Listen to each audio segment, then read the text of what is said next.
All right, all right, all right. Good evening, everyone. Good evening. Welcome back to the Real Precious Network. We are here on the Adoptee Foster Show another Tuesday evening, 9 p.m. Eastern. I'm glad you guys are here joining us.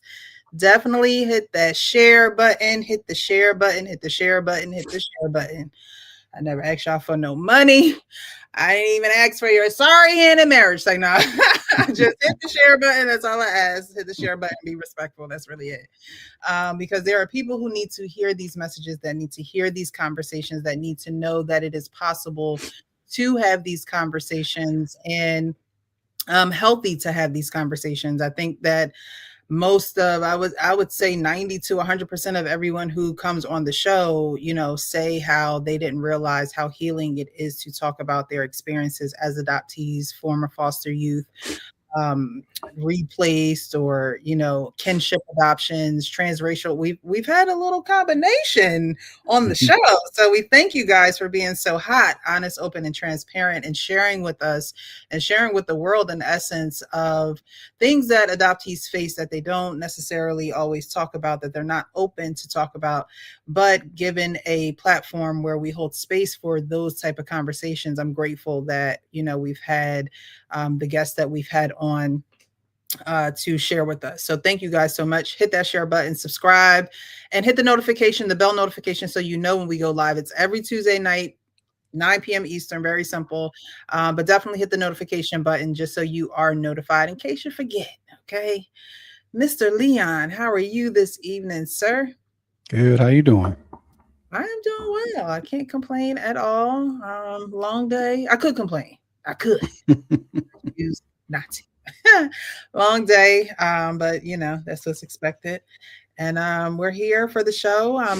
Definitely want to get into this topic of when an adoptee has no parents left, because I don't think, again, there are a lot of things that you're just not prepared for when you're going into adoption. And of course, I remember being in college and having, I forget what the name of the course, but I remember us having to write a will.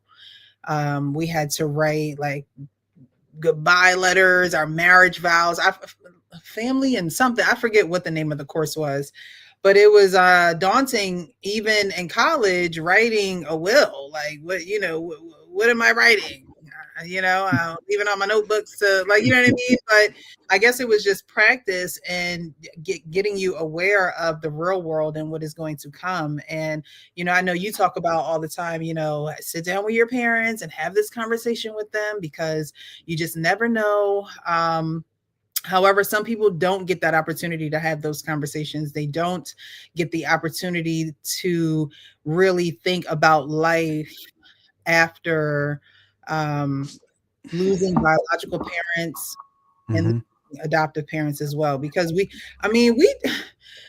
why we gotta be God's strongest soldiers? We go through loss, and then we gain a little bit, and then we lose a little more, and then sometimes you have to mourn people that are living, right? You have Hmm. to mourn the side of your biological family that you've never been able to meet, the side of your biological parents, your biological siblings and cousins, especially transracial adoptees, as well as international adoptees, because such as yourself, your mother is white, your dad is black, that was frowned upon. And so there's a lot of secrecy, or, not really embracing the reality of what Hmm. is when two people come together and have a baby, right? And so that part of your life you're digging into right now, you're fact by fact and call by call, email by email. Hmm. It's, you've had to mourn not knowing them for so long, that now you're in reunification process, and some people never get there. And so tonight we're just going to have a conversation, pretty much really getting into what happens when adoptive parent passes away while their biological parents are also deceased. They might be unknown, estranged, or just no longer a part of their life. So before we get into all of that, I want to say hello to some folks who are in the building this evening. Fish and to Fit, good evening, everyone. Good evening to you, sir. Thank you so much for being here. Mrs. Teresa, thank you so much for being here. Good evening, everyone. Good evening to you as well. Terica Hayes, good evening, everyone. Good evening to you as well. World class, always good to see you, love. Thank you so much for being here. All right. So, Yeah, you talked about that class. We actually had a class similar. It was more job related, but it was actually showing you how to like write your resume, basically how to talk about yourself, right? Like so how to promote, you know, yourself or present yourself to the employer. So like you have to write like a resume, like a thank you letter, for, after you get interviewed or not, you write a thank you letter, you write a cover letter. They had us put like a whole like portfolio together. Yeah. So, I think it was called um, Marriage and Family. I feel like the okay. class was called something like that. So the class we had, it was like, it was some like kind of group class where you had to work in groups together. Hmm. So we had to do different projects. And at the end, you basically put together like your own little career portfolio, So, um, and I assume that that family class is similar, where you're writing about things that you don't actually think about. Like you don't think about, oh, like you said, who am I going to leave my, let's just say my car to, or like who am I going to, um, nowadays you got to think about so many, like who am I going to trust with like my social media to let everybody know that I've actually passed away. Like you got those are additional things Mm. that you have to think about, right? You have to have somebody that will be the steward to, you know, your transition. Um, and I think a lot of people don't really think about that, but that's a part of, our life now where I think people really need to think about those things. Yeah. Um, and when it comes to adoptees, again, we already struggle with having the conversations about biological connections. And so, when you're pretty much adjusting to a new home and a new way of doing things, or maybe the only way of doing things, you may have been Mhm. adopted when you're a baby. Um, while in the adoption judgment pretty much says at the end, you inherit whatever your parents leave behind as if they birthed you. Is that a conversation that adoptive parents are having with their adoptees? Is that a conversation that is going on in this community? It's supposed to go on with parents in general, I would think, but given the secrecy that is in adoption, and kids not even knowing that they're adopted, should that matter when it comes to inheritance and things of that nature? It should matter that they should know, right? But it shouldn't sway how they feel about inheriting money from their family who raised them. But I don't think these conversations are being had in this community, because after losing biological parents, you feel abandoned. And then after losing adopted parents, you then feel abandoned. Now, Leah, I want you to get into some of your story, because you resonate with this in real life. So, with losing your biological parents and then losing your adoptive parents, what feelings started to resonate within you, and what things did you have to sit with realizing this is your reality?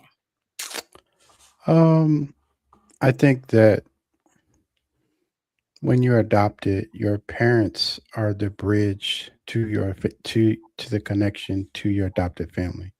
So, like for example, your parents adopted you; they are the bridge to you being a part of the family.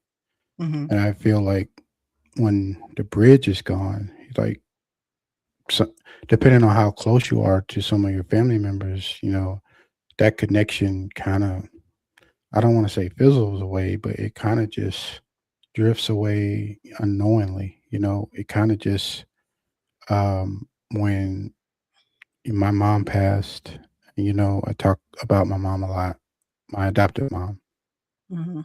how important she was to me, how vital she was to my growth as a kid, as a teenager, and even as an adult, right? Like, so, um, when you have somebody that you're that close with, it hurts. Like, Yeah. it's definitely hurts. I didn't really, I didn't really know my birth parents, Mhm. so like, was I sad that they passed away and I didn't get enough time with them? Yes, but my my hurt was more for my adopted parents when they passed away, if that makes sense. Yeah, it makes Um, a lot of sense. yeah, so I think there's a lot of things people don't think about. For example, there are days where I just wish I could talk to my mom.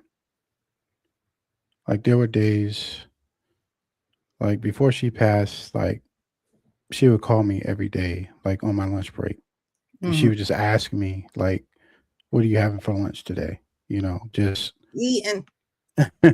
yeah, she's like, "What you cooking? You making something in the air fryer?" Yeah. Just making conversation. Like we had a really good connection.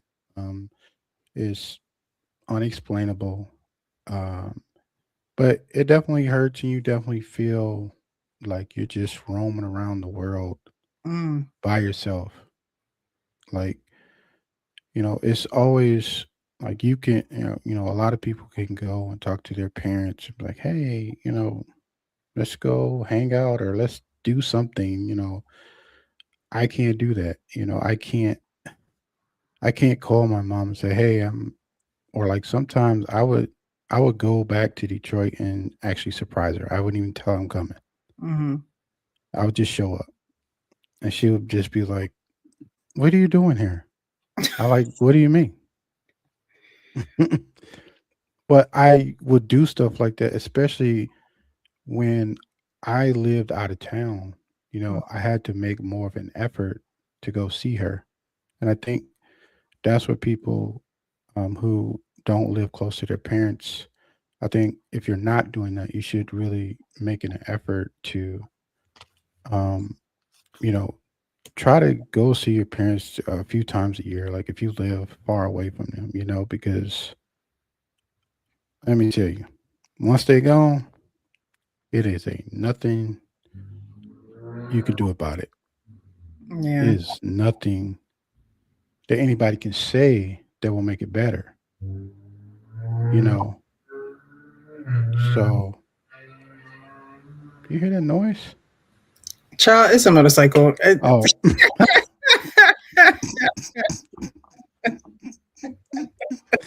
I'm like, Y'all heard that?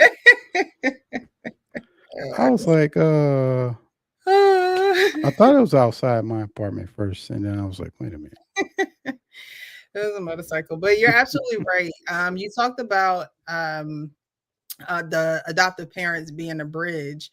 And that is so important because when two people choose, is it, I guess my perspective is a little bit different because I was older, right? And so usually when two people are choosing to have a baby, even adopt a baby, Hmm. you your family plans for it in a different way, especially the immediate family, at least aunts, uncles, cousins, your parents, siblings. And so with with me it felt like, like, okay, we're here now, right? It wasn't like, and other family members knew that we were adopted, but it was just everyone went, schedule was planned. Like, there is no skipping a beat, um, with how we saw each other, which were family reunions. Like, I thought about it today, thinking about this topic, and I'm like, I don't really have like my biological aunt, like I've gone to see her plenty of times and we laughed, cried, argued, Mhm, like what I mean, have a connection, a relationship. Um but I don't have like a close relationship with the aunt or an uncle or I would say a couple of cousins.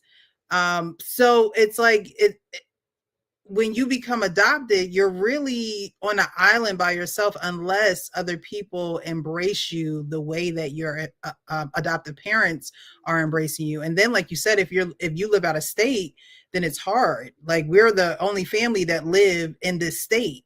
So I came from a foster home where I was around my friends, I was close to mhm. my school, I was very much in the mix with my community. And when I came here, it felt so isolating because it's like, I don't know anybody. And then we don't even have family that live in this state. We got to go and travel to see them. And, my parents were very strict. So it was hard. That bridge, almost like what you're talking about, has to be a very sturdy bridge that adoptive parents also, that's what godparents are for, right? Mhm. Godparents are there if anything was to happen to your parents. But when you're adopted, these people, your family don't necessarily have to choose you like your parents do. I mean, they do because it's like, oh, we have another child. But if something was to ever happen, would they really be down for keeping you inside of the adoptive family? And we're actually going to go over some clips that resonate with that. You guys, if you're just joining us, hit the like button, share this live, This was the first video I came across of a woman pretty much asking, like, are there any other people out there like me? Because I don't know who to turn to with this and I need some advice. People that are adopted, okay? My biological mother died in March. I was adopted as an infant. I don't have nobody to talk to about this. So my mother that adopted me is still alive and we have a good relationship. And I also had a relationship with my biological mother. And it's very interesting being in this position because it's like the people around you, because they don't get it, they don't act like your mama died. You know what I'm saying? I don't even know how to explain this. And it's really difficult to explain unless you have grown up in a duality like this before. I'm gonna stop it right here. So you understand what she's saying, right? Pretty much what I just said. Everyone else around you doesn't have the focus on loving this child as a new member of the family. It's just like, oh, okay, they're a part of the family now. And it's not what are you interested in? What do you like? How's your experience like growing that connection with you? And I'm not saying that every adoptee is like this because I'm sure there are adoptees who, have very close bonds with their adoptive families. But Mhm. then there are some adoptees who don't. Yeah, I think that connection kinda it has to grow, right? Like, it's not instant, it's like anything else, it's something you gotta work on. Right. Like, for example, my my one cousin that was in his wedding, in June. We basically grew up to he would come and stay at our house, and we would go and stay at his house. So we were building that brotherly connection, and sometimes, when we got tired of one another, I would call my mother and say, I'm ready to come home.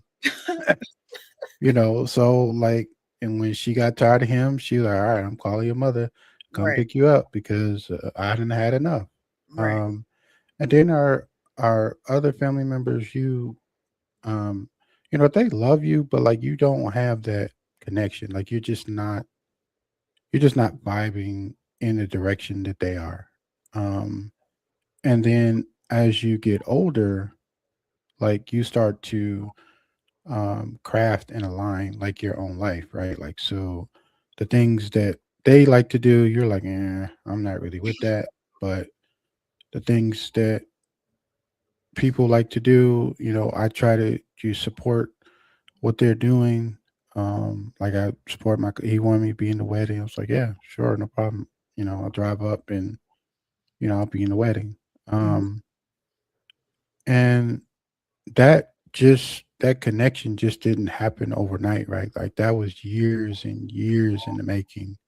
Right. And so I think, unfortunately, a lot of times we have to carve out those relationships, right? We have to actually that that's what's actually called doing the work. That Mhm. was, you know, choosing to, you know, be in their environment and vice versa, and that's what, if you have people that actually say that they love you and say that they're there for you, that's what it looks like, right? You don't want people to say that they love you, but they're not putting in action or not doing anything to show you that they actually care about you. Because yeah, you could say that you love me all day, but like what are those actions, what are those actionable actions you're taking to actually show me that you actually care about me? Yeah. You know. Very important. Very important. And a lot of I know you say this is work, but adoptees are looking for their place in this family as well. Hmm. So if you're not showing those actions of love, reaching out or letting them know that you're there, or actually just being there, don't just let them know that you're there. Hey, I'm coming up for the weekend. Hey, I want to spend some Hmm. time with you. Hey, I want to take you out to lunch. Those type of things with an adoptee is very important because imagine I think adoptees may think in their brain, like, well, if I would have stayed within my biological family, would I have these connections? You know what I mean? Would I have cousins that I'm going to go see every day or every other, week or whatever the case may be? And so sometimes there's a difficulty creating these bonds in a family that already has created these bonds. They grew up on the same street or they grew up in the same community. And Hmm. so they have these tight knit bonds where it's, you know, maybe a little bit more difficult to create a relationship with children who were adopted into the family. So, Yeah, and you got to look at, um, for example, like if you like to be outside and like your cousins don't, like you, that's a that's like a conflict, right? Like, so like if you're a kid that like to go outside and you like to, you know, when I was coming up, obviously it's a different time, but when I was coming up, we rode bikes, big wheels, we did everything you could think of a kid could do to just have fun, roller skate, uh, 90s. yeah, football, all the things that truly was the social media of our era, Okay. right? So, TikTok dances, big one, right, we that's used to, boombox in the park. yeah, break out the cardboard, turn on the boombox, and Hmm. it's just it was a different time, but it still has the same elements of actually building connection with people that you are around, and it doesn't Yeah. matter if they're like your family or your friends. You still have to build that connection. And I think a lot of adoptees do build external connections that don't have anything to do with the adoptive family. They will find friends, they will find people who they're comfortable talking to, Hmm. and, probably cling to that person or those people because they feel safe around them. And so I think that has to be accepted as well in the adoptee community, because I think that a lot of adoptive parents may feel, well, why aren't they connecting with me or why aren't they talking to me? And you have to realize that there has to be a safe space for that, because that all plays into, unfortunately, what we're talking about when adoptee has no parents left, biological parents or adoptive parents. Hmm. We're going to keep going with the video. Good Okay. evening to those who are just joining. I really was trying to reconcile, the people around me because I'm just like, okay, if my mama that they knew had died, I feel like people would have treated me differently. Not that I had expectations from the people around me, but just, you know what I'm saying? Like, it's just a very interesting space to be in. I'm 50 years old. So, and me and my biological mother had a very interesting relationship dynamic because she had me when she was young. I never really viewed her like a mother because she didn't play a motherly role in my life. I would venture to say that she just wasn't very motherly in general. But I'm just speaking from my experience. I don't know about my siblings and their experience. I mean, I can draw my conclusions, but. And then can we talk about the guilt around still having a mom? And then I feel so much guilt because my sibling. Oh Lord, I ain't gotta cry. I can't cry on here because I just put my makeup on. But my biological siblings who lost their mom, that's their only mom. I still have a mom left. So yeah, anyway, where are the rest of us, please? Do we have a support group? Yes, we do, girl. Wait, right over here. We just need to connect with you. What she said was powerful. She says the guilt, like I still have a mom left. There was that, and there was also, the treatment around losing her biological mom, and there probably really being no comfort there. I experienced that, losing my biological mom, and it was just like, sorry for your loss. Tomorrow's Wednesday. Like, it was like, no, she didn't raise me, but she is the reason why I am here, and you get the opportunity to raise me. That is a part of me. And so I have a sibling who lost our biological mom and her adoptive parents. And, again, it's that guilt. Like, okay, we lost our biological mom, yes, but I do still have a mom left. You know what I mean? I do still have someone here that can help guide me, and my sister doesn't. And so, like we were talking about before the show started, sometimes that makes me feel like the older sister, I have to kick into mom mode. And I'm like, I'm not mom, I'm sister. I want to be sister. I don't want to be mom, because that's not my role. That's not the role that God put me in your life for. You know what I mean? Because as a sister, sometimes I can say some things and you don't like it. But if I was mom, if I said some things and you didn't like it, where does that put me? So, it's a real thing. And I think that adoptees really feel lost. They feel lost, like, okay, and you're in your older age, you're an adult, you're, not taking any of those things away because you still have to function. But when you lose support systems, it's like, how do you now see family? How do you even move forward with a family that you may even have, like your own biological family moving forward? It is a lost feeling until you can come to the reality of not having those parents like you used to. Um, I think you have to spend time actually grieving. Like you have to obviously grieve in your own way, right? Like Mhm. so, um, you know, losing my mother was a big loss. Um, you know, without them, I wouldn't be the man that I am today. I wouldn't be talking to you. Mhm. like, um, but I think you have to, like you said earlier, you have to find people you can actually talk to because, I ain't gonna lie, we're being real, right? Come on now.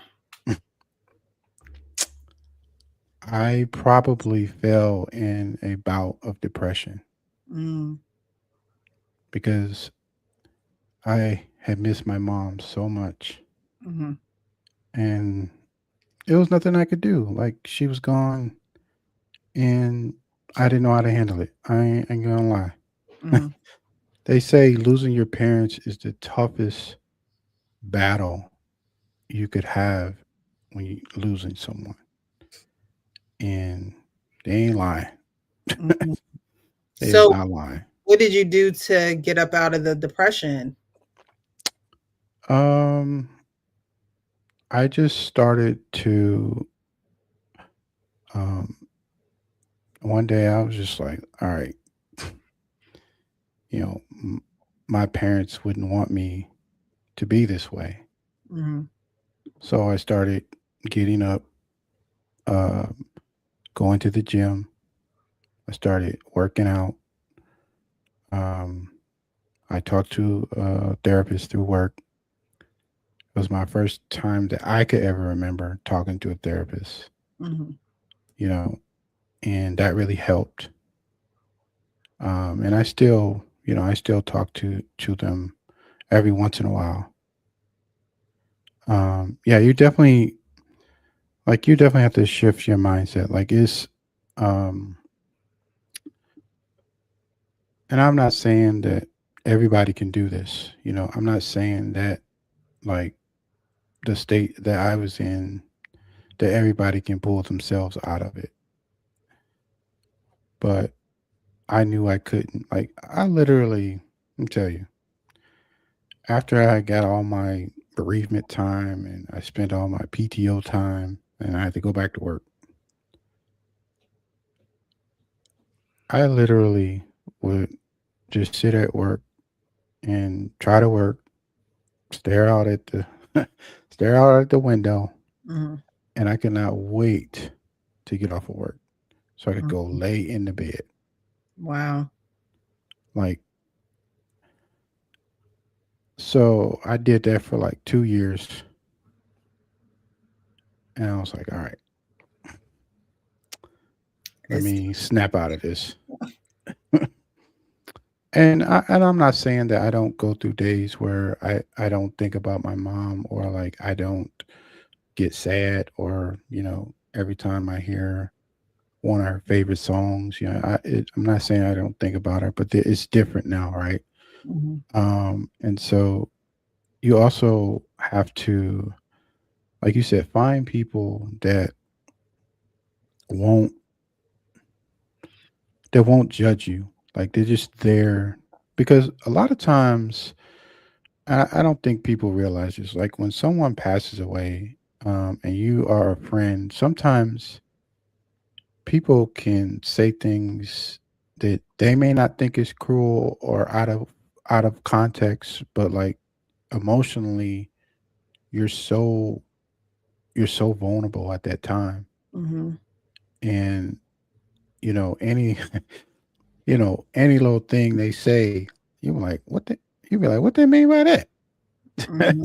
And so I just say sometimes if you have somebody you can talk to, especially when someone passes away, I think people should just listen and not really just allow them to vent, right? And Yeah. so um, you don't necessarily have to give your 2 cents unless they say, "Hey, how do you think I'm handling this?" Or what do you think I should do? Unless you phrase the question like that, but most of the time, people that lose someone, they just want someone to be there.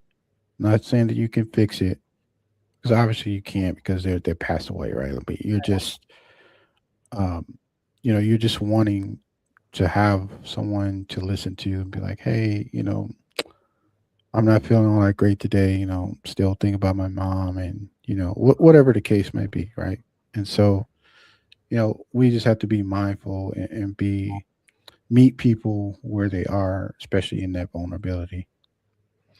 I would definitely agree. Grief is something that comes in stages and waves, and it's not linear. Healing grief is not linear, especially when you Hmm. are an adoptee and you go through the primal wound of being separated from your biological connections, your mom, biological father, and then going into being adopted into an environment where you do have to adjust and you do have to adhere to a new life pretty much. Hmm. And that's grief in itself. It's almost like you're grieving but you're also having a party because it's like, oh my god, they're gone, but hey, I have a family, right? So that is not something that is going to just pass over a child, because they're going to need to know, what are these complex feelings that I'm having, what are these thoughts that I'm having. We had the sisters on last week's, the sisters just figuring it out. Mhm. And, you have the older sister who literally hears her mother say that her younger sister was given up for, or that her younger sister is her sister. They were raised as cousins. She heard her say it, and then for her mom to say no, and then for years later for them to say, yeah, y'all are really sisters. And so, you're going back and forth. And a huge question is, why couldn't the people around me be honest with me, right? Why was keeping that information away from me the route that they thought that was going to be the better route? Because you're losing out on that time of the truth. And a lot of people lose a lot of time. They were raised and they were in a kinship adoption, so they were within the family. But there's a lot of people who lose out on the truth. And so they have to grieve people who are living that they don't know. They have to grieve a culture that they were born into, but they can't live out, right? So Mhm. that's grief in itself. And then when you actually lose these biological parents, there are people like on relative race where it's, you know, my biological mom passed 2 weeks ago. I was 2 weeks late. My biological father is no longer here. They are now losing again while gaining, meeting other biological family members. And so we are literally in a whirlpool of losing and gaining, losing and gaining. And I think that when you lose your adoptive parents, the people who chose to take care of you, love you, nurture you, grow you into a law abiding citizen, to love everyone and to help your neighbor, when you lose them, I think that people, especially adoptees, but adoptees need to be vocal about that. Like you said, it took you 2 years before you were like, you know what? I think I need to start doing something differently. Right. And it was just you. You have adoptee mothers who have children. And when you can't be there for yourself, you can't be there for your children. And so I think that this platform where we have these conversations needs to be a little bit more regular conversations in life in general, because I think I know that adoptees suffer in silence. It is okay to go to a therapist or a counselor, or someone who is going to sit with you. I know my sister, for instance, she talks to her mom every day. She talks to her adopted mother every single day. Some people don't have a relationship where you can talk to your adopted mom every single day. And so losing that, not being able to pick up the phone and call her, whether they're laughing, bickering, whatever it is, it has to Mhm. have a major impact on you, especially being a mother yourself, right? Because you think about the family dynamic and you think about the biological family that you were placed into, and you look up and nobody's there. But then you're a mother who have children who are supposed to be a part of this family as well. And you look up and they're not there for the children either. So, it is, grief is something that you have to be very honest about. You can't be ashamed about grief and how Mhm. it comes out and how your body and your nervous system reacts to it. I would want to be in the bed too. I wouldn't want to get up either. I wouldn't like I wouldn't want to do those things either. It's nothing to be ashamed of. It's nothing to, it's something to take very serious. And like I always say, be real with yourself so you can be real with others. And ignoring grief and suppressing grief, it's only going to come out in other ways. A lot of times people will go to the doctors and they're hurting in their body, and the doctor's like, yeah, all the tests are negative. You look perfectly fine to me. All the tests are good. And it's really that emotional bondage of not being honest about what's going on inside. And so grief is one of those things that will take you by the neck, okay, if you don't take it first. So you have to, you gotta be honest about that. Yeah, and so like just to break it down, my birth father passed in 2017. My adopted mom passed in 2020, Mm. and my birth mother passed in 2024, and my brother passed last year. Yeah, so that's a range of years where, you have to process that. You have to be able to get through that, and you're not going to get through it alone. And I don't understand why people would want to get through it alone.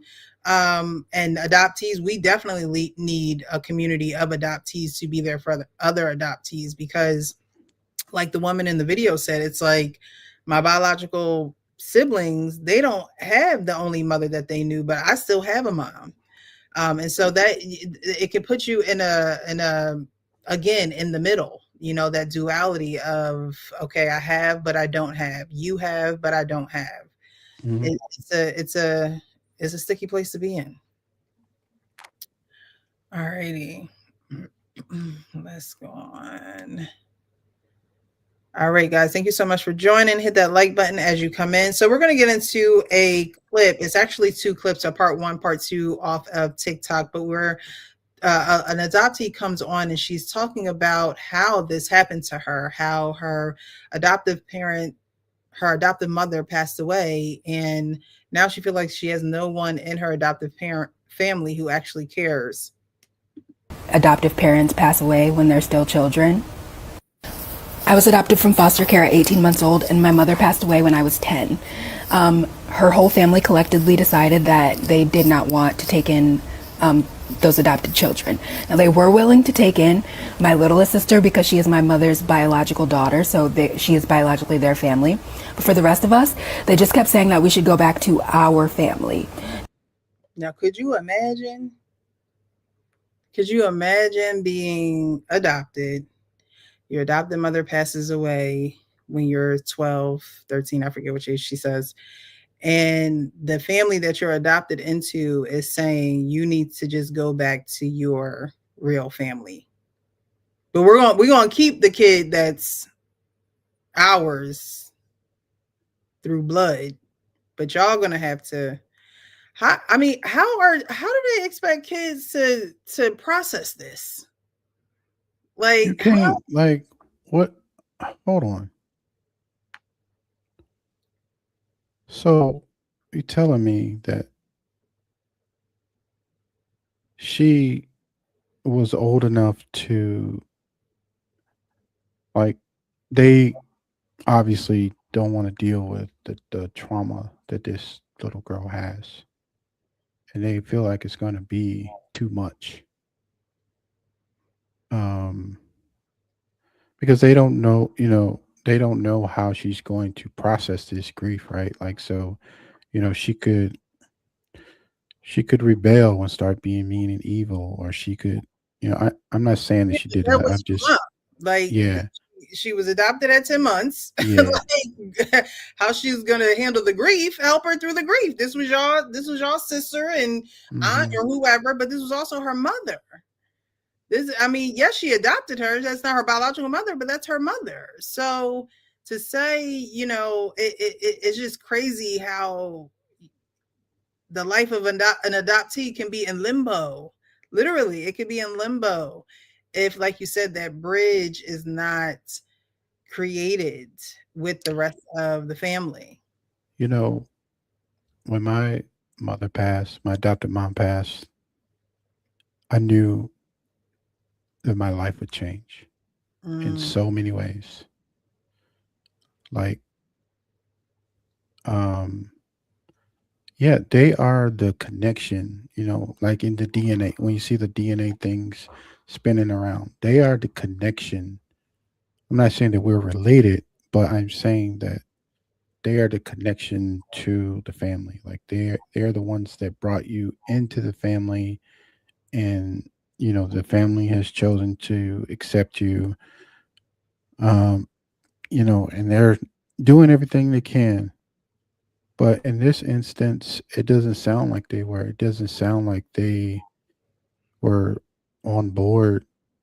Um, and people don't really, and that's something you can't plan for, right? Like you don't expect, like your parent, the mother that brought you into the family to pass away at such a young age. They don't. they haven't planned for that. They haven't, you know, I think it's another thing people really need to look into, especially, especially if people are older, you Yeah. know, they really need to sit down. And this is, like you said, this is the hard part, right? This is the hard conversation that not even people that's adopted, people that, um, were raised with their birth parents, they tend to shy away from these conversations, Yeah. until it's too late, and then you're scrambling, running around, starting GoFundMe's, instead of actually saying, "Hey, let's sit down, let's write a will, let's get your whatever whatever your decisions are at the end of your life. Let's put it on paper. Let's get it notarized. Let's do the thing, right?" And for this little girl, I feel very bad for her, actually, because Oh, the family did not the family didn't do what they were supposed to do. Like, um, yeah, but is it okay? So that's part of what we're talking about tonight, right? So hmm again, two people choose to adopt a child. You know, does the other family members feel obligated to take care of this child if something was to happen? And I know that sounds crazy saying, it sounds like she they're a part of the family, but when you're adopted, that's going to be the parentheses before, that's what's going to be in the parentheses before your name. Like, oh, you mean the adopted one? No, we'll keep the biological one, but the adopted one, no. But it's like, that was her mom. You know what I mean? And so there's always a stigma around, you're not our family. And I think that needs to change as well, because how is a child supposed to feel supported, feel loved when there's only two people who chose to do that in the entire family? hmm Yeah, like I said, that's an unfortunate thing, that happens, because you don't know when someone is going to, pass away. Like, it's just, and you hope, Plan for death. yeah, you hope that, you know, in your life you could grow up to see, whether you're adopted or not, you hope that you could grow up where your parents are able to watch you graduate from high school and graduate from college if you go to college. I'm gonna tell you, they I had never seen my mother smile this much ever when I graduated from college. Mm,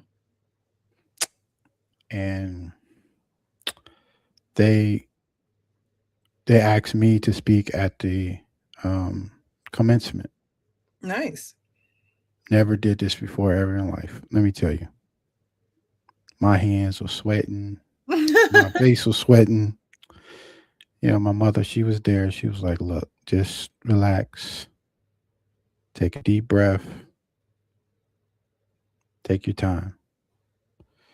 You know, and those little words in that moment, that was a moment that I'll never forget, because she was there, and she was there in one of my most important moments in my life.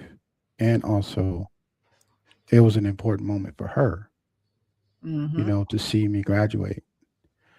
And so this girl, she will never get that moment. She won't get those moments. No. Well, let's keep watching. Despite the fact that these people are the only family that we'd ever known. And so these people who had celebrated birthdays and holidays and who I called aunt, uncle, grandma, more, all decided that I was not really, in that moment, their real family. My mother's sister, my aunt, kept saying that that's not what my mother would have wanted and that she was going to take us in. So she did end up taking us in. And she was horribly abusive. She reminded us frequently that we were not hers, that she was not our mother, that she did not want to be there, and that the only reason she was doing it is because she felt obligated to, because my mother asked her to. Within a year and a half of her taking us all in, she had already sent my brother back into foster care, my little sister to my grandmother's house, and then it was just me and my sister, who we moved in with her and my uncle, who was a pedophile.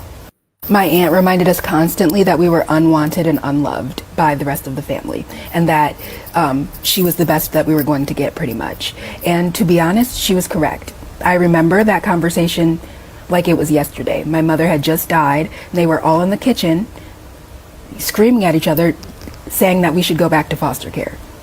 So the grief that I was feeling from losing my mother was now compounded by the grief of losing an entire family. Not only did my adoptive family say that they did not want us, they also went out of their way to make up ridiculous lies as to why they did not want us. Like, my uncle's wife said that when we were little, she was babysitting us, and we said that we were going to kill her and beat her up, tied her down. Mind you, she watched us when we were 6, 7. So, but the family believed it. My Uncle Mike, who's a pastor, again, they should go back to their family. We don't want anything to do with them. And then they wondered why the following holidays were so awkward. Oh, so the aunt said, my sister wouldn't want this. I'm going to take him. And then her experience under her aunt's care is abuse, separation from her siblings. So in situations like that, what, again, do you think is going through not just one child's mind, but all of them? And they're all various ages. So now it's okay, you didn't want me, but now I'm in the home, and being in the home, every chance you get, you remind me that you're pretty much doing your sister a favor. You remember that lady? I think it was a couple of weeks ago. You had played that call where the lady said, I gave in and adopted the baby. Yes. This is exactly what this sounds like. Mm-hmm. The auntie really didn't want that responsibility, but she did it to honor her sister, but then ended up mistreating the girl. What is the hope? I understand trying to keep them in the family, but if you don't really want that responsibility, why even do that? And then the kids were in other houses, so she wasn't with, I don't know what the sibling thing was like, but yeah, it's the people that are supposed to protect her didn't protect her. And I'm not saying that the family should have taken her in, because that wasn't their responsibility, right? But it's, in a way, if you promised your sister that you were going to take care of the kids if anything happened, or why are you letting things happen to them that it's a weird dynamic, right? It is, but sometimes, and this is a harsh reality, but sometimes people just don't care when it's not their kids. Exactly. Some people just don't care when it's not their children, no matter if these children are adopted into the family, no matter if you watching these children for 2 hours. You know what I mean? Is levels. But sometimes people just really do not care when it comes to, other people's children. And the fact that they are adopted just makes it 10 times even harder, because they didn't ask to be there. They didn't ask to be in that situation. Now, should they have been put in a different family? I think that staying within the adoptive family, there should still be some type of evaluation, family checks, going to the family services building, getting grief counseling, doing all of those things. There has to be, because it had, I believe it was 4 of them. She said her sister went to her grandmother's house. Her and her brother stayed together, and another brother went somewhere else. To foster care, I think. Right. So, again, are we just going on like regular scheduled business, or are we really taking into consideration what the children are going through being adoptees? Because, like she said, they're the only family that they know. She was 10 months old when she got adopted. They're the only family that they know. So it's not even like, you get adopted at 6 or 7, and now at 10 or 12, your mom passes away. Doesn't make it any better, but they were babies. Mm-hmm. So I think that there needs to be, and I'm sure that there is, is definitely grief counseling. I think that a lot more adoptees need to go to those who specialize in adoption trauma. I don't think that, when I was going through counseling, I didn't even know that that was a thing, adoption trauma, like people who Mm-hmm. were informed on adoption trauma. I didn't know that that was a thing. And so I just went to a regular Christian therapist. But that needs to be encouraged more. That needs to be advertised more, because now you see adoptees, or just even people who haven't been adopted, who are like, I want an adult to adopt me. Like, my mom passed, my dad passed, and I want to be able to speak to someone that can be a mother figure to me, a father figure to me. We may cover it next live. There's a woman who wanted to be adopted by an older woman as a mother figure, and she went through this whole thing. And then one day I scroll up on Instagram and she was like, yeah, I'm shutting it down. I changed my mind. And I'm like, girl, you were so enthused about meeting these women, and you know what I mean? So I do want to dive into that a little bit more. However, there are adults who are saying, hey, look, I don't have my parents in my life anymore, and I do want that same type of mother or father like influence in my life as I'm going through that. A lot of people, they lose their parents in their 30s, 40s, and they still got life to live, and they don't know how to carry on, especially adoptees. Some adoptees wait till their adoptive parents die to search for their biological family. Again, I still believe that you should be in some type of grief counseling, because you don't know if you're going to gain any relationships on that side of the family. And so you have to be able to see that as a loss and not lose yourself, right? I think that a lot of people see the rejection of their biological families as a loss, as if they weren't a person going into the experience. So you have to know who you are, and you have to know what it's going to take out of you. So you know how to replenish yourself. You know how to be able to, sit with the sadness or the reality of things. And that only comes from someone who can teach you how to do those things, because we don't know what we don't know. Mm-hmm. It teaches, you need someone to say, okay, now sit there with it. Don't say anything. I'm not going to say anything to you. I'm not going to ask you any questions.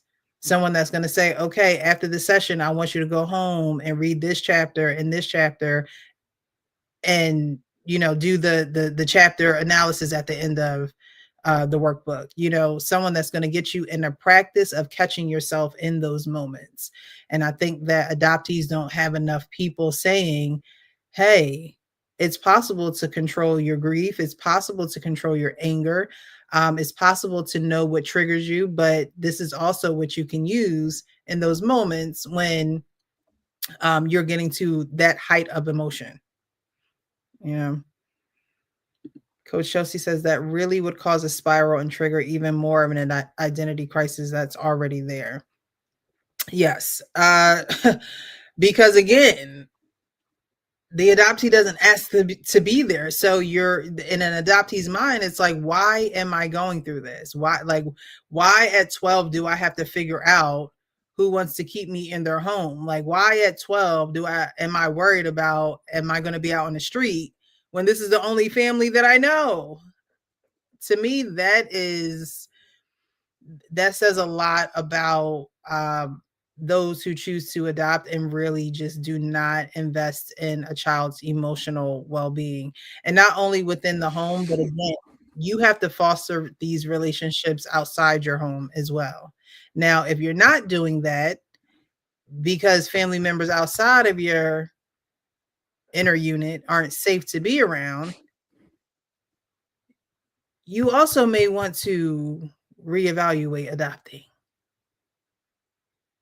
because your adoptive parents should not be the only safe people in the family.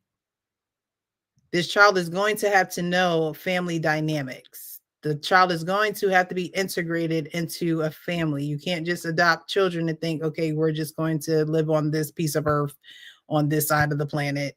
And not Mhm. because the child is going to ask, okay, why can't I go over to so and so's house? Why can't I be around so and so? And why can't I? So that's another thing that you have to consider. You have to consider that, because a child is not going to know the family secrets until somebody is sick of keeping the family secrets, or they actually have a sit down talk about what's going on in the family with somebody in the family. And so that's something that has to be considered too. You can't want kids so much that you're ignoring the reality of the family dynamic that you're in. Yeah, but I mean, Because we know a lot of things happen in adopted families, foster care homes, where children are being abused, um, physically, sexually, and people are keeping their mouths shut about it, when it should be, no, let's stop this generational curse here. Let's not mhm. sweep this under the rug on this generation, because no one's ever going to get healed. But adoptive children are brung into the trauma of what's going on in the family, and they are totally oblivious to it. Yet everyone is making decisions because of it. And again, the adoptee's like, but why can't we go to Uncle Joe's house? Why can't we, Mhm. and it's only been so many times that you can make up, a lie or an excuse where, then you get older and you're like, oh, okay. So I'm in a family where I'm isolated from others because they're not safe for me to be around, so that has to be considered. Yeah, and you gotta, like I was saying earlier, um, that takes a lot of work, right? That takes a lot of, you know, staying, getting to know people, figuring out like what their mannerisms are, like what, you know, like, and if the auntie didn't want to, answer, she had reservations, right? Like, so she obviously, but just because she had reservations doesn't mean that she's right by doing what she did, right? And so, um, you know, I think that people who are in those kinds of situations where they can't, I think we don't talk about this enough. Like when adoptive parents pass away, how that connection down the line affects your relationship going forward. Yeah. Because I can speak for myself. When my mother passed, um, the first thing they was asking, "What are you going to do with the house?" Not, are you okay? Is there anything, anywhere I could be there for Yeah. you? Would you like me to cook you dinner for a week? You know, what are you gonna do with the house?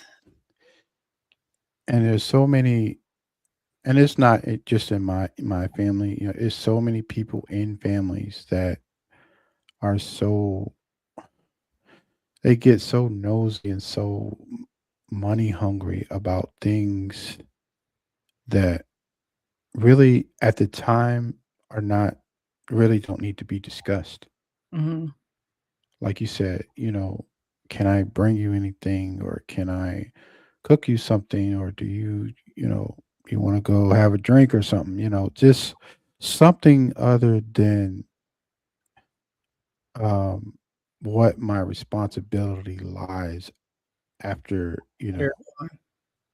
yeah. And so I think a lot of people don't really realize that, or, and that's just not in adoptive families, that's in families, period. Like, Mhm. it's people that are nosy, it's people that, um, they'll keep asking you, or like, I give you a prime example. Um, they was like, "Are you gonna go buy your mom a dress?" I was like, "No, she got 8 million pieces of dresses Ah!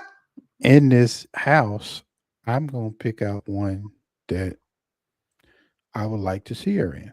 Mhm. There's no need to go spend extra money." Um, and so I think people don't really think about those things.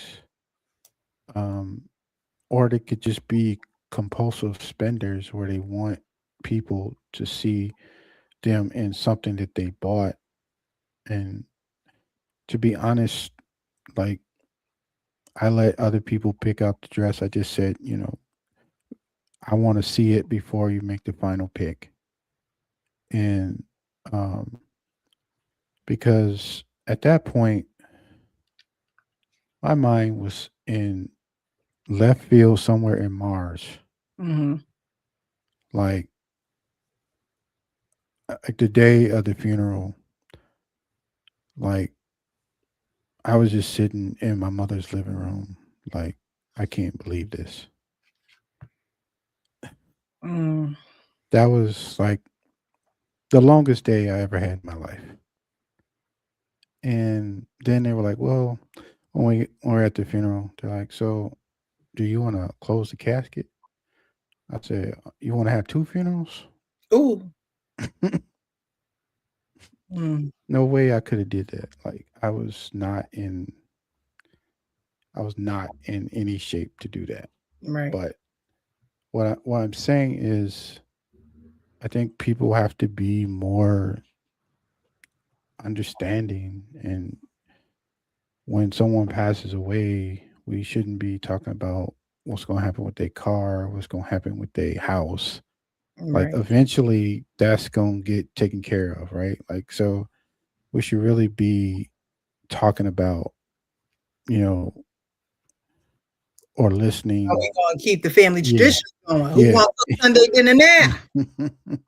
Exactly. Exactly. Like that's what needs to be talked about, not the whisperings and the gossip and the oh, Hmm. I wonder what he doing. No, I just lost my mother. I need support. I need people to be there for me. I need people to surround me and let me know that it's okay. I'm safe here too, right? I wasn't just safe at whatever address that mom and y'all lived at. I'm also Hmm. safe over in Michigan, and I'm also safe in Vegas, and I'm also safe.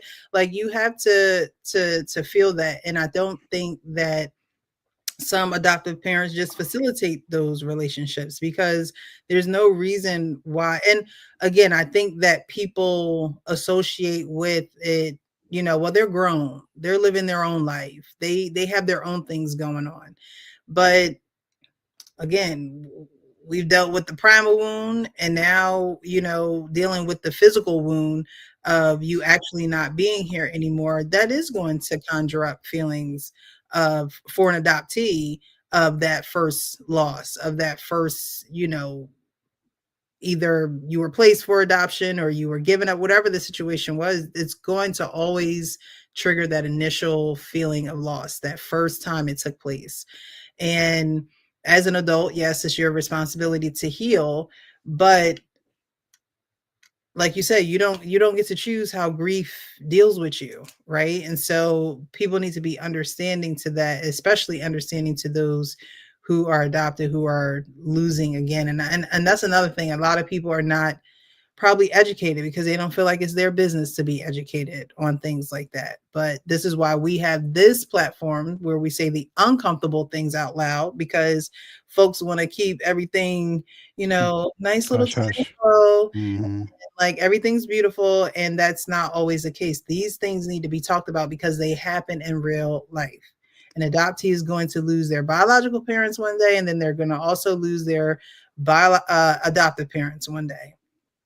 And nobody wants to live to see those days come, but we know it's reality. And so if we know it's reality, we can't ignore it, but we can prepare for it. And that's what you were talking about earlier, being able to prepare for death. Nobody wants to do that. Nobody wants to talk about that sad day, but wise people do that. So they say that, death brings out the worst in people because you are fighting over this and that. You are trying to figure out whose name is this and who got what is this left to. My thing is, if you ain't giving it to me and while you living, don't give it to me when you're dead. I If you agree. want to share this abundant life while we living, don't try and give me an abundant life when you're not here and I'm not. I can't even be happy about it. I can't be joyful about it, you know. Most of the time, I'm not gonna say it's the case all the time, but the people that scream the loudest or complain the loudest are the people who haven't done jack for that person. And so that's what I was saying earlier. I knew that because I lived out of town, I had to make an effort to go see my mom more, Hmm. and which I did. And when I look back on my life, I have no regrets because of the time that I spent with my mom. You know, all those times when, she would have me taking her to the store, spending hours in the store, going to 4 or 5 different stores.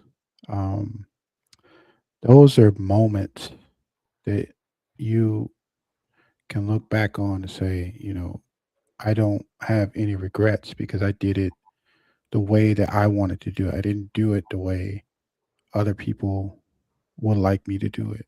Um, and I think we as adults have a responsibility to our parents, especially if they were good to you, especially if they provided you a life where, they didn't cause you any harm. Hmm.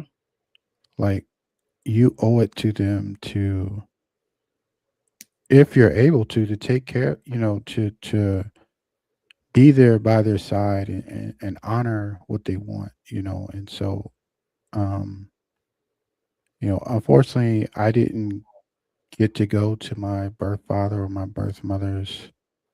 um they actually both cremated, so um you know Do you I have any don't. ashes? My sister has my mom's ashes, and I'm going to go down there one day so I can meet her. um but I think when you look back on your life, you have to look at every moment that you spent with your family, especially your parents. And I look at all of the times that we spent together, um, good and bad. I'm not saying I was the golden child because I got in trouble, but you know, we learn things from our parents that, especially adoptive parents, we learn a lot of things we don't realize that we actually do in our everyday life. Mhm. Like, I'm sure you picked up mannerisms from your parents, and same for everybody else watching. I'm sure Mhm. they pick up different things from their parents that they carry on to this day, and that just means that they instilled something powerful in you, and it can't be taken away from you. And Right. so, um, you know, parents, they hold a duty to you, as a kid, grown up. Like their duty is to make sure you're nourished, loved, and cared for. And that's what it should be. And I feel bad for the girl. That was I think you said she was a teenager. Yeah, she was Um, 12 when her mom died. and they basically didn't want nothing to do with her, and that's basically what she's getting at. Hmm. But I'm saying all this to say that if you're thinking about adopting a child, one of your main concerns should be what would happen to that child if you were to pass away. Because a lot of people don't think about that. And a lot of people also assume that just because you see that child as your family, that the rest of your family sees that child as your family. I'm here to tell you, they don't. Have you? So she had a part 2, kind of going more into her being with her aunt. And the community was really, really supportive. You say aunt or aunt?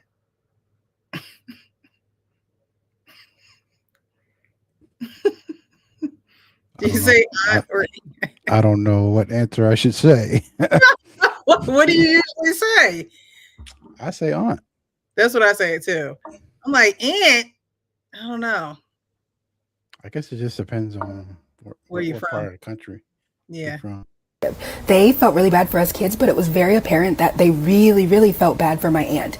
Not only did they feel bad for her, but they also considered her to be like a superhero for taking in 4 kids. My aunt also had a daughter who was 17 at the time, and she would use her daughter to triangulate us, but also to make us feel ashamed if we misbehaved in any capacity.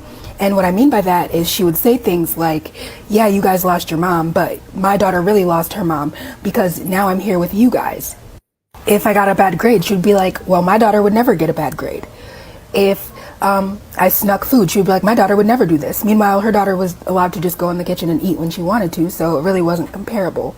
The community took pity on us and thought that like something really tragic had happened, but it was really, really weird because nobody in our adoptive family was treating us as if we had just gone through a tragedy. Now that part got me. That part got me. She said it was a tragedy going on, but nobody in our adoptive parents were treating us like a tragedy was going on. Could you imagine going through something that heavy and not having anywhere to release your thoughts, your emotions, your feelings, and everyone is treating it like, just be happy you're here because you could have been out there. No, especially at that young age, right? That's at the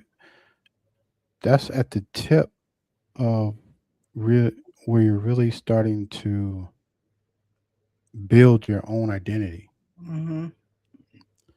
Like that is, I could only imagine like losing my parents at 12 years old and then going to a relative's house and they're like, well, you're not my kid, what do you want me to do? Right. My kid wouldn't do that. Like, now they might have said it behind closed doors, but I never heard them say it in my face. You Look, never know how people pillow talk and how they really feel. Tell me how you really feel. Okay. Yeah, you're right. There's a lot of things we don't hear, behind the closed doors. And it's probably rightfully so. Sometimes everything is not for our ears, honestly. Everything is not for our eyes. We as adoptees understand that early, especially when people keep things from us or they avoid things. And so we realize, everything that happens to us, we'll never know all of the answers. We'll never have all of the facts. And for some adoptees, it sucks. I've just come to a realization that, hey, if I don't know, I'm not supposed to know. I've come to that peace. There was no therapy. There was no talking about it. We were just pretty much expected to move on and be on our best behavior at all times. And if we weren't, we were reminded that we should be grateful because nobody wanted us and nobody else wanted to take us in. And when the abuse started and I started speaking out about it, the fact that the community saw her as a hero for taking us in really, really hindered my ability to receive help, especially from other Black teachers. And that is my second point. The number one comment in my last video was, was your adoptive family white? Nope, they were Black. Trifling is trifling. It comes in all different colors, all different races. There is no one race that doesn't have people in it that are trifling. It was Black people who looked at us with nice clothes on and said, oh, your life can't be this hard because you have on nice clothes. It was Black teachers who reminded us that we should be grateful over and over again. It was Black teachers who called my aunt instead of calling CPS. Now, when she said that, I said, well, were they overlooking some type of abuse? Were they if she's saying that the teacher should have called CPS, obviously, and she's being vocal about it, but because they were in nice clothes, because they did this, heroic thing as take 4 children in that were not biologically a part of their family, the adoptive mom passed away, they're not listening to these kids because what do you mean you have things going on at home? You look fine, you're fed, dismissing and ignoring children's emotions and feelings is only going to turn them into a dangerous human being. It's only going to turn them into a ticking time bomb. So just because you look like you're well fed and you look presentable, that doesn't mean that you're not being mistreated. Right. You're looking presentable to the public, but when you come home, you're sitting next to Dr. Evil. And that's probably what she was trying to say more or less, Mm-hmm. And every time I hear the word grateful, I get triggered.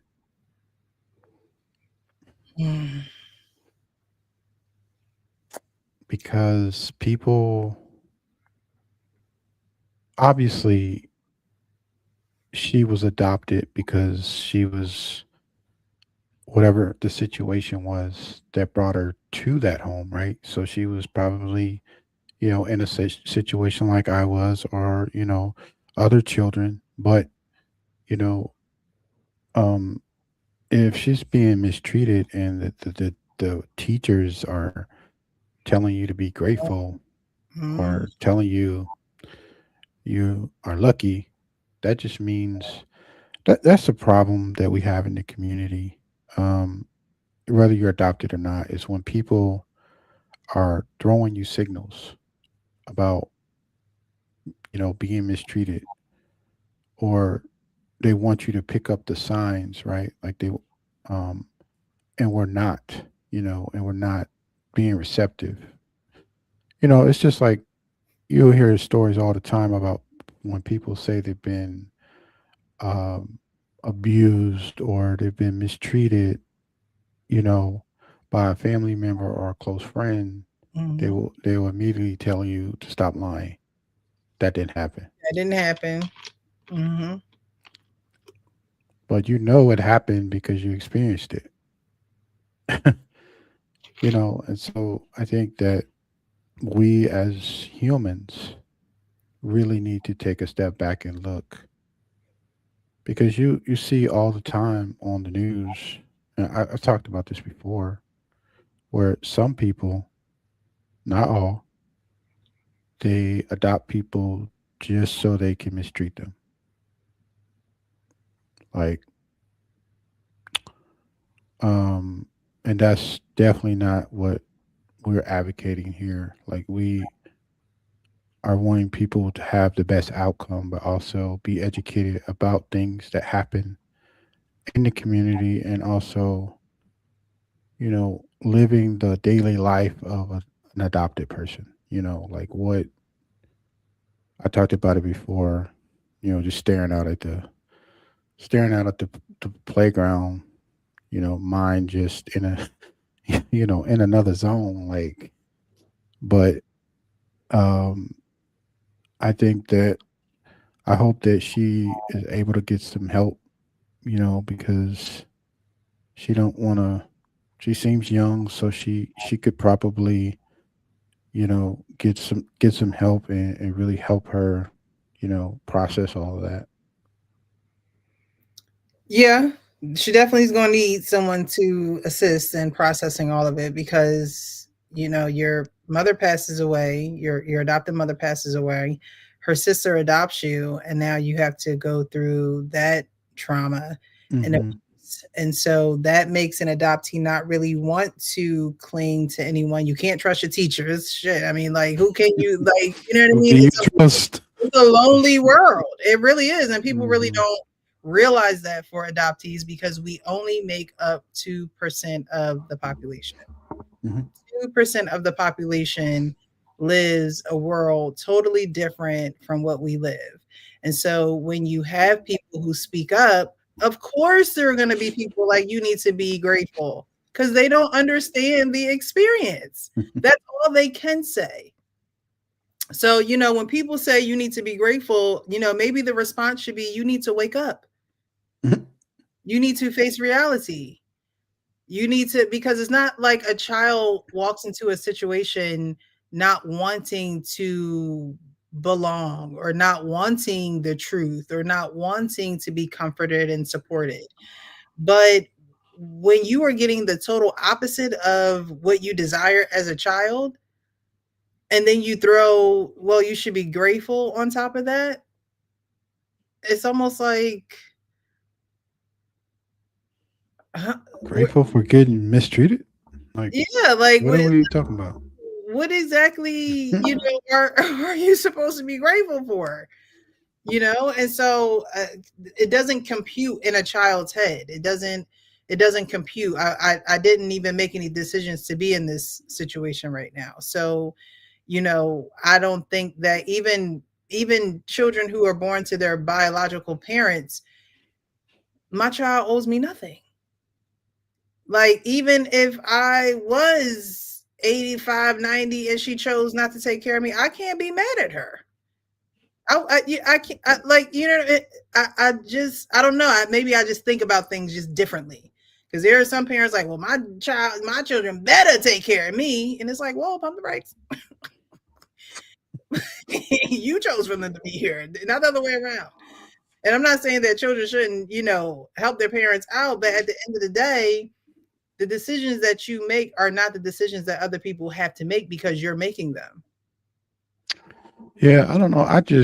I got pleasure out of, you know, seeing my mom happy. We would always, like I said, when I lived in Michigan, I lived probably 20, 25 minutes from my mom. And we would go, she was like, she'd call me on a Sunday, like, hey, what you doing? Nothing. She was like, you want to take me to the store? I said, sure. What time? She'd tell me time and, I'll be there. Um, but I didn't mind, it was, But in adoptee relationships, what you put in is what you're going to get out.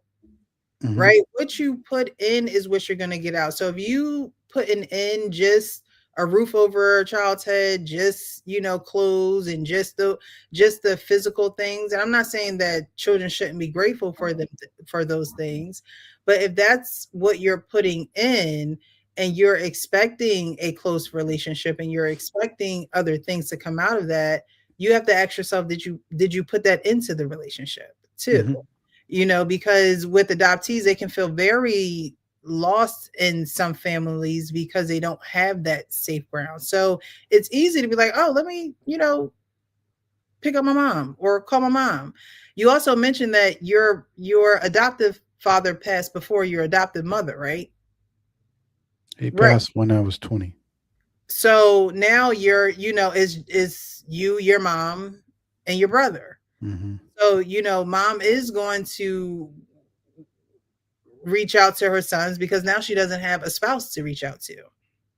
Yeah. She doesn't have a spouse to be next to her.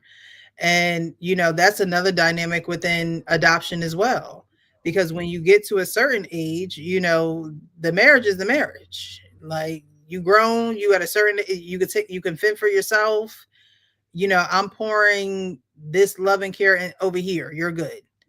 That is how some adoptive relationships go. And the adoptees have to be okay with it. The adoptive parents don't see anything wrong with it. What you put into an adoptive relationship is what you get out of it on both sides. Mm-hmm. Right? I know you said earlier, like, oh, I know there are traits that you've gotten from your adoptive parents. Yeah, I've got the good ones and the bad ones. Mm-hmm. You don't just see good traits and be like, oh, I'm just gonna have those. Just like a biological parent, child, you have your parents' good traits and you have their bad traits. And most times, if people are being honest and real with themselves, your children are a mirror. So when you're looking at your children, you're looking at a mirror of yourself, whether you want to believe it or not. You're looking at a part of yourself that you either put in the good, the good stew, or some bad ingredients of a bad stew. Okay, so we got to be honest with ourselves. We have to be honest with that, and we can't be scared to face reality. We can't be scared to face those realities because, again, when they're no longer here, right? When you're no longer here and the adoptee has to live in this world without you, you don't want someone saying, well, I really didn't live with anything with them when they were living. So I really have no feelings. I think somebody said it in the comments. I had no feelings towards my adopted mother when she passed away. Because that's, and that's a situation where, I'm not going to speak on that, but like in general, there are people like that where, like you said, that don't, that, like you said, they're providing the resources, they're providing the clothes, they're providing the food, and they feel like they don't have to do more than that. And it's really far from that. Like, it's actually have to do more. Right. That's the bare minimum. Yeah. Like if you're choosing adoption, like that's the bare minimum that you're going to provide, right? A roof over their head, clothes, make sure they in school, ain't no truancy on. Like that's the bare minimum that you have committed to taking care of a child. You know that. You go in, you're probably getting stipend. You're getting them taxes back. You're getting adoption help from your employer. There's so many resources where you're pretty much getting a refund in some type of way to assist in that area. But the government can't teach you how to emotionally bond with this child, right? Your employer is not going to give you extra adoption emotional support. They're not going to do that. I mean, unless you go through your carrier and go to counseling and take the extra steps and put those plans in place to be there as tools necessary for the process and the journey. But most people just see, I want children. What's the process? What do I have to do? And then I saw a thread of adoptive parents who were being very honest. Like, I'm burnt out. I didn't think it would be like this. Emotionally, I'm trying to get up in the morning and I can't. Like that's the honest and raw emotion that you do need from adoptive parents. Because if everybody keeps making it look easy and everybody keeps signing up to do it, but yet adoptees are very honest about the very complex journey that we go through being adopted, somewhere we got to say the math ain't mathing, right? And it's not that adoptive parents are doing a bad job at raising adoptees. That's not to say that at all, because we all come from great families that gave us great opportunities. But at the end of the day, there are nuances within adoption that should be discussed in the family that adopted you. Yeah, I mean, like you said, it's not all the adoptive parents. They go through a lot too. I'm not saying that they don't. Like they have to, like when you bring in another human into your house, you have to figure out. That's a hands-on job. That's not something you could just read in a book. That's feelings. That's emotions. That's if you don't like grits, that they got to know. Like if you don't, if certain things make you sick, Mhm. they'd be like, oh, they can't have this. Like I know when we used to go out when I was younger, like um, my mother, she wouldn't let me get anything with cheese on it. Mhm. Um, you know, but that's just knowing, that's paying attention, that's knowing, and that's reading, you know, how you react to things, and so it's a full-time job that never ends, Mhm. and when people say end at 18, that's far from the truth. That's actually where it just began because now you can actually start looking. Yeah. And it's not only, like don't get cheese on the burger.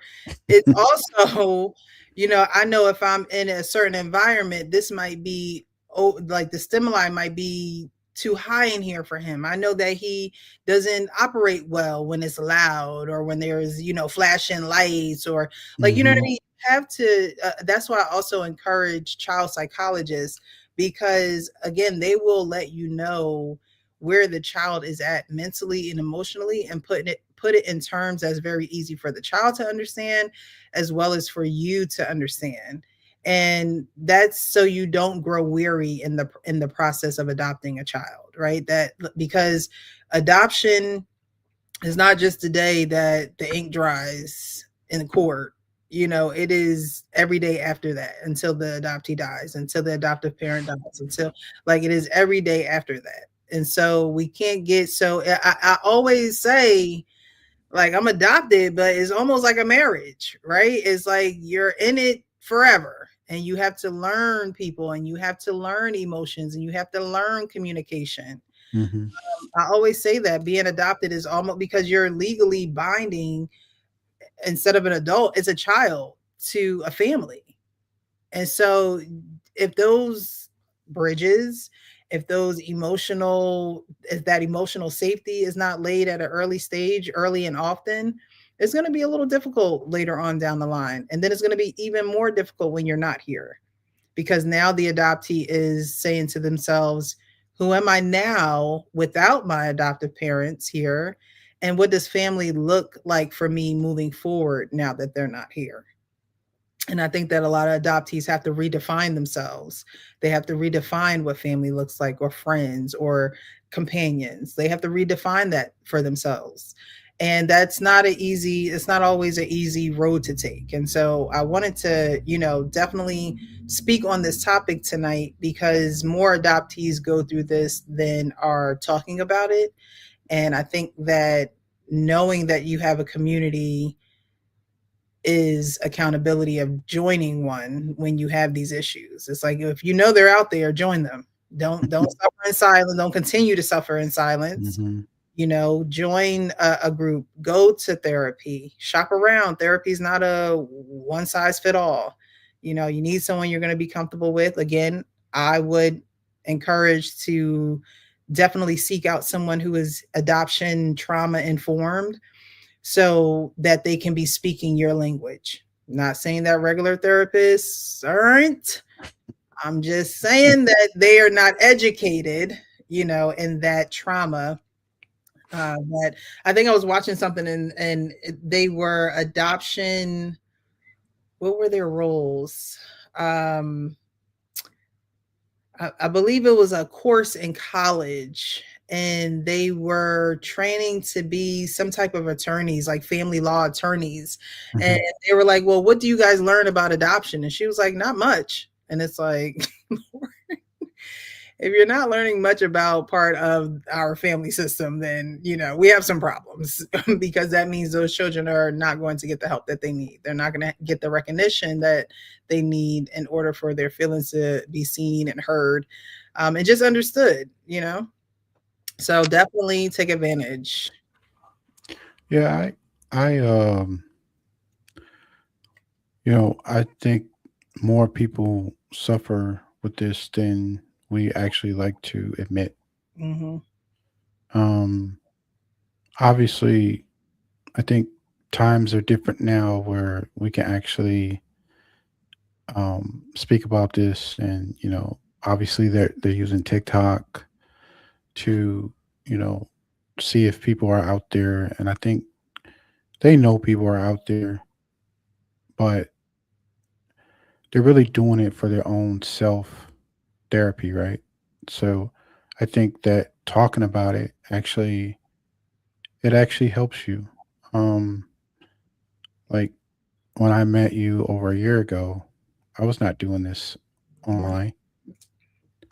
Um, and so this is kind of really self therapy for everyone, right? Like, so it's really you're evaluating like um, how you see things as you've went through them.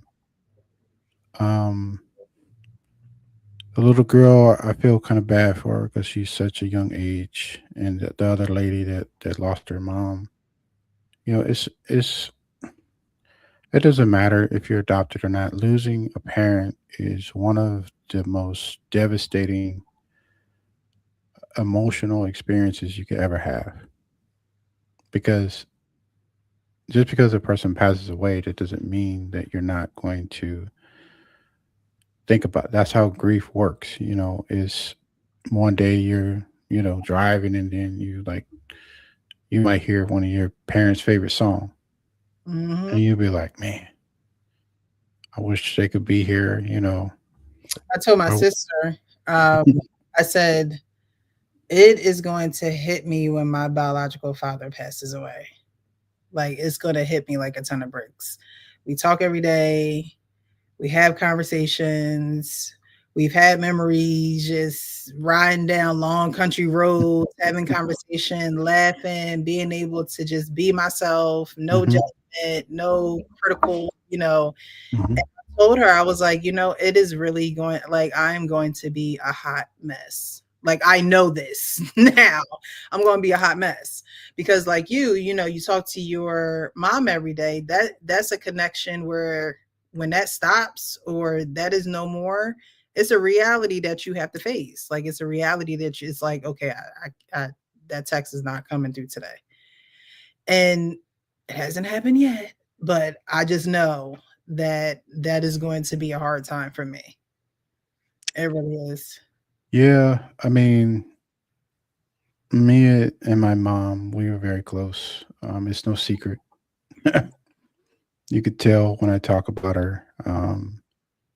Is but that was the work she did, right? That was the work that she put in from the day, you know, I was brought into their home you know, until the last time I seen her alive. And Mhm. that was the work she did, and I commend her for that, because there are a lot of people who adopt people and they actually you get rehomed, and that actually happened to me, which I didn't even realize that. Yeah. Or Um, you literally grieve people that are still living. Like, they're living, right. but you don't have that connection. You don't have that relationship. Mhm. Especially, if again, the work, if they're not trying to put in that work, you literally are grieving people that are living because you can't force someone to have a relationship with you. Mhm. So, that's a dynamic too within adoptees, adoption community, where it's just like, dang, they're here, but They're not here. they're not here, right? It's what we go through. However, these conversations are important. Next week we're going to have a panel, so get ready for that. We're going to have some exciting guests coming up in the near future. People are traveling. It's the summertime.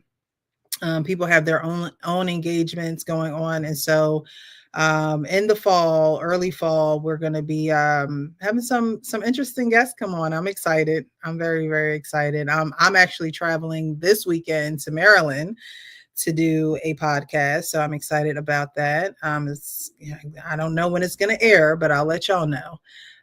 But I'm excited about that, and just furthering the conversation and just being someone in the space who advocates for adoptees and says the uncomfortable things out loud. I think that you don't heal what you don't reveal. And if you're not ready to reveal, that's okay. But at some point you got to do it. You gotta free yourself, like Miss Fantasia, the prophet Fantasia said. Okay, free yourself. But we're about to close up. Was there anything that you would like to close us out in, Leon?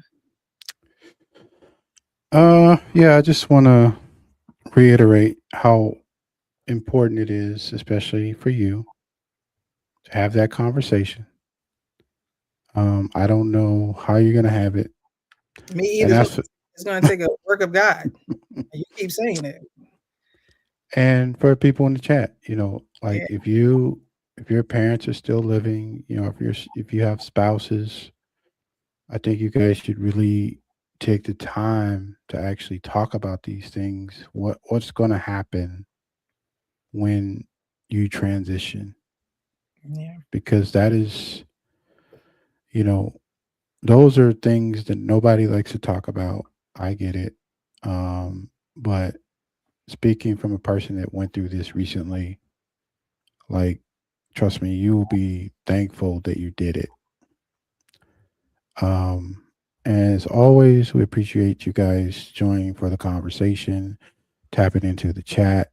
We love when you guys are engaged, and you give us ideas for our next shows. It really pushes, we're really trying to push the envelope and make awareness on this channel. Yeah. What are some things you guys want us to discuss on upcoming shows with adoptees, with foster parents, with adoptive parents? We open up the panel to anyone who is in the community. While we advocate for adoptees and we say the uncomfortable things out loud on behalf of adoptees, I believe that the whole community has to be tapped in, right? Hmm. We become an echo chamber if it's just adoptees. I want foster parents, I want adoptive parents, I want everyone's voice to be able to be heard in this space so that we all know how to work together in order to achieve connectivity, closeness, honesty, vulnerability. Those are things that we have to work together on. And so while we advocate for adoptees, you guys let us know if there are any topics or subjects that you would like us to discover. And of course, I'll do my due diligence and I'll research and I'll find some people to be on the platform and so we can collaborate and join into each other communities, because there's other adoptees that have their own communities, they doing their thing, and we just trying to collaborate and join the community, right? Make the communities bigger. Hmm. And so I come across people every day. People reach out to either be on the show. I think somebody daughter was adopted. He's in the comments now. I'm like, Lord, give me the strength to handle him with grace, because it's just like when we start having these conversations, people real life starts to come to the surface, things that they Hmm. don't talk about, things that I get private messages about, and people's real daily life that they're battling. So don't be shy in letting us know what you want us to talk about, things that you would like us to cover. And if other people are interested in watching the show, definitely get some ideas from them. I would like to cover one day um, searching, how the search can be exhausting. Oh, yeah. How, I mean, because I've been, like, I think I signed up for Ancestry in 2017, but I had already, I was kind of ahead of the curve because I knew who my parents were, and, I had met them already. Mhm. And so um, now just going through the search process, on Ancestry and trying to get all my paperwork, it's all a process, and of course, it's all about the bottom dollar. Mhm. Yep, it's almost like the other end of the adoption, really, right? Hmm. Because if you really think about it, do we know how many times our parents had to go to a courthouse, had to file paperwork, had to pay this fee, had to pay that fee?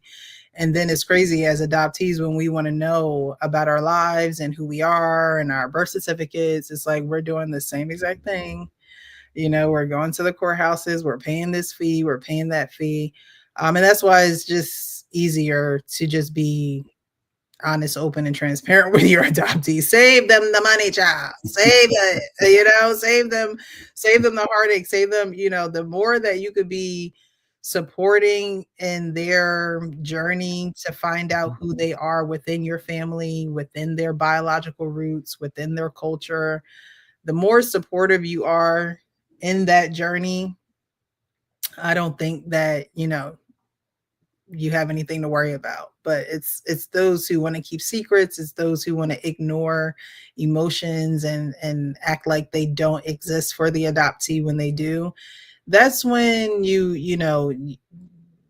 adoptees kind of zone out. they kind of walk the other way, because the search for that within your adoptive family can be tiring as well. So maybe we might have a dual show. Search for your biological family and the endurance to have that, as well as the endurance to have the connectivity within your adopted home. Because again, people think that it's just all right, we're going to check that off the list and then we're going to keep going. But adoption is forever. And it's until the day you die. So you got to deal with the emotions and the ups and downs that come with it. Mm-hmm. And you have to learn how to get through it and not just, say you adopt it for the sake of it. It has to mean something. There has to be a purpose, right? I always say, what's the why? What was your why? Why did you adopt?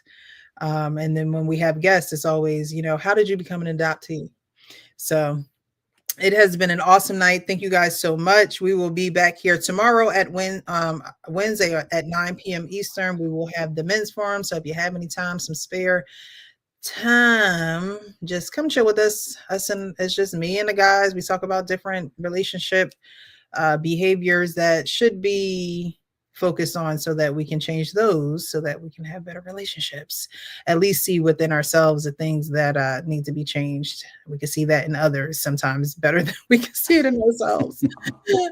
So we have those conversations on Wednesday night. So if you're interested, definitely come by, leave a little heart or something in the chat, and then go on about your business. But until then, guys, thank you so much. Be real with yourself so you can be real with everyone else. And don't forget to tell your friends to tell their friends about the Adoptee Foster Show, where we say the uncomfortable things out loud. You guys have a great evening. Have a good one.